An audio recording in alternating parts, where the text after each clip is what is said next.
Se você ler o Evangelho de João, no capítulo 14, você vai ler bem assim: palavras de Jesus relatadas por João. Não se turbe o vosso coração. Creiam em Deus, mas creiam também em mim. Na casa de meu Pai há muitas moradas. Se não fosse assim, eu lhes teria dito. E eu vou preparar lugar para vocês. E quando eu for, eu voltarei e eu levarei vocês para mim, para que onde eu estiver, vocês estejam comigo. E vocês sabem o caminho para onde eu vou. Nesse momento, Tomé interrompe Jesus e fala: Mestre, a gente não sabe para onde o Senhor vai, como é que a gente vai saber o caminho? Aí Jesus responde: Eu sou o caminho, a verdade e a vida. Ninguém vem ao Pai senão por mim. E quando a gente lê um texto desse, é importante a gente entender o que estava por trás ali, qual era o contexto. Essas foram as últimas palavras de Jesus. Esse foi o último momento onde ele se reuniu com seus discípulos. Essa é a famosa última ceia. O cerco já estava fechando.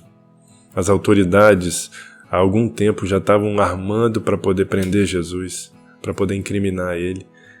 E eles sentiam isso. E esse sentimento estava no ar, sabe? Eles estavam tensos.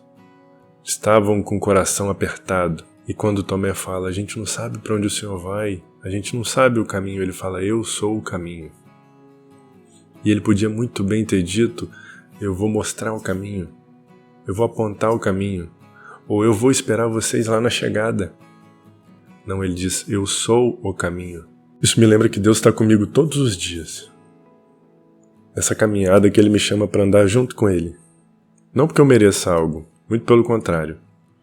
Apesar de quem eu sou, ele me chama para estar com ele. Onde ele não é o destino, ele é o caminho. Onde ele não é a recompensa final, que se eu fizer tudo certinho ele vai estar lá no final me esperando. Não, ele é o caminho, ele é o processo. Talvez nesse seu caminho você possa ter ouvido muita coisa. Talvez você cresceu ouvindo de que o seu destino é esse, de que você não vai muito longe, de que você não tem futuro. Talvez você acredita que isso que você está fazendo hoje é o que você está destinado a fazer para o resto da vida, que não tem um futuro para você, que não há esperança para você. Paulo era um perseguidor de cristãos. Pedro era um pescador. E bastou um encontro com Jesus para mudar a história deles. Talvez Paulo achou que ele ia fazer aquilo que ele estava fazendo o resto da vida. Talvez Pedro achou que ele estava destinado a subir no barco, jogar uma rede, puxar peixe o resto da vida. Foi um encontro. Jesus falou para ele: agora você é pescador de homens. Vem e me segue. Larga tudo que você tem. Por isso que nesse caminho não importa de onde você veio, nem como é que você está. O que importa é para onde Jesus quer te levar. Eu te confesso que quando eu olho para esse caminho, quando eu olho para frente, quando eu olho para Jesus, eu vejo quão longe eu ainda estou do que eu deveria ser. Mas eu lembro de uma frase de Martin Luther King que diz: eu não sou quem eu gostaria de ser. Eu não sou quem eu deveria ser ainda. Eu não sou quem eu poderia ser. Mas graças a Deus, eu já não sou quem eu era. Por causa desse caminho. Por causa desse companheiro de caminhada que está comigo ali todo dia. Aí eu me pergunto: o que poderia mais eu querer? O que eu poderia desejar além de continuar caminhando? E ele diz: eu sou o caminho, a verdade e a vida. Caminho, verdade e vida. 3 coisas que as pessoas se desesperam para encontrar. E 3 coisas que elas são instruídas a criar por conta própria. Seu caminho, você trilha seu próprio caminho. Você faz as suas escolhas. Você deve ser o protagonista da sua própria história. Verdade, cada um tem a sua. Você tem que escolher em que você acredita, naquilo que você acredita. Vida, a vida é sua.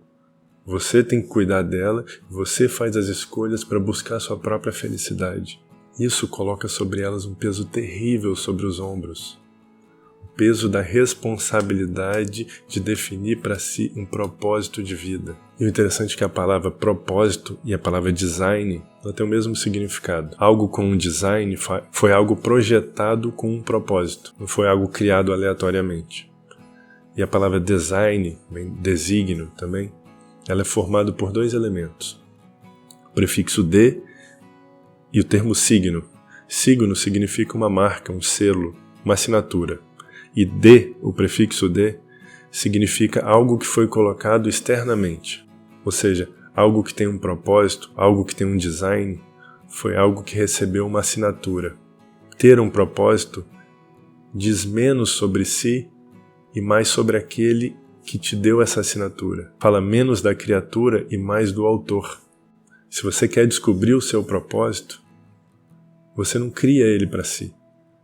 Você deve perguntar para aquele que te criou, aquele que colocou sobre você a sua assinatura, que te criou com um propósito e falou: esse aqui é criação minha, tem o meu nome nele. Por isso que essa tentativa de criar para si um propósito já é uma iniciativa que nasce frustrada.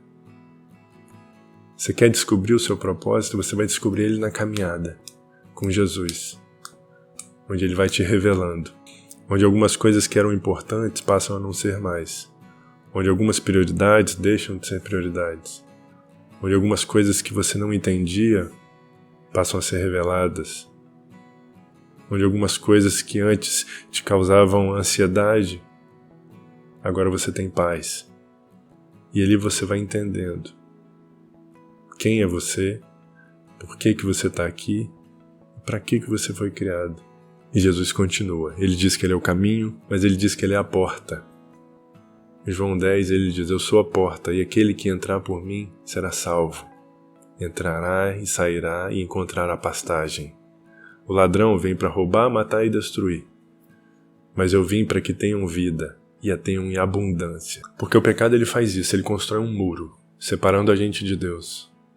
A consciência de que Deus é um Deus santo e nós somos pecadores nos constrange.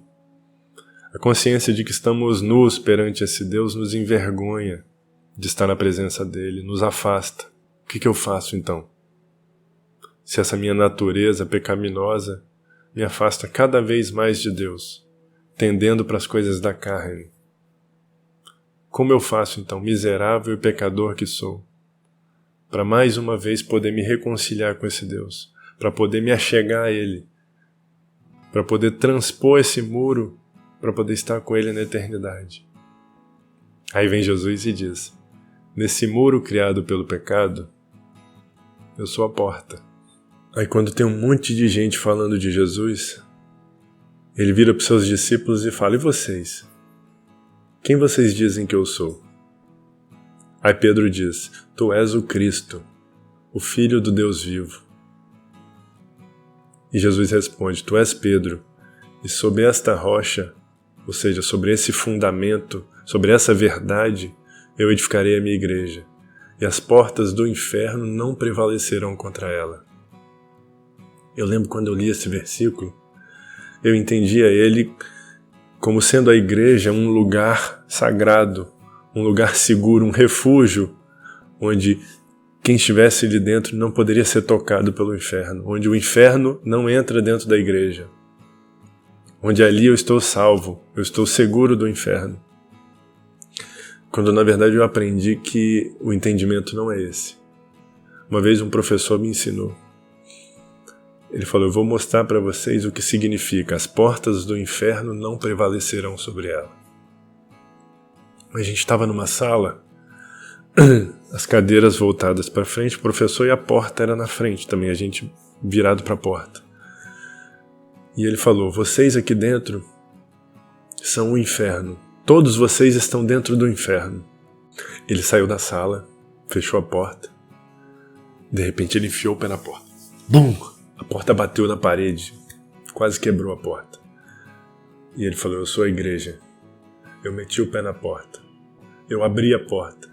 E eu vim buscar vocês. E eu vou levar vocês. Isso é: as portas do inferno não prevalecerão sobre a igreja. Não é você dentro, resguardado do inferno. é a gente indo lá no inferno tirar cada um de lá de dentro. Lá na carta de Colossenses, Paulo diz: e riscando a cédula, a dívida que era contra nós, cravou-a na cruz, despojando os principados e potestades.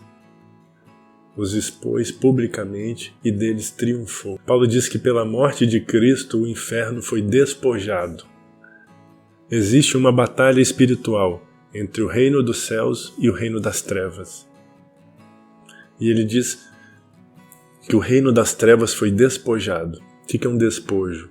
Quando tem duas nações batalhando, guerreando, a nação vitoriosa, o reino vitorioso, pega tudo que há de valor naquele reino que foi derrotado. Isso são os despojos de guerra. Então ele está falando que a morte de Cristo fez com que o inferno fosse despojado. Nessa guerra entre o reino dos céus e o reino das trevas, onde Cristo foi vencedor, eu te pergunto, o que você acha que tem de tanto valor lá no inferno que merece ser despojado? Sou eu e você. Esse é o papel da igreja. Cristo venceu. As portas do inferno não prevalecerão sobre a tua igreja. É nosso dever enfiar o pé na porta, ir lá e buscar todo mundo. Fala, eu vim aqui tirar todo mundo.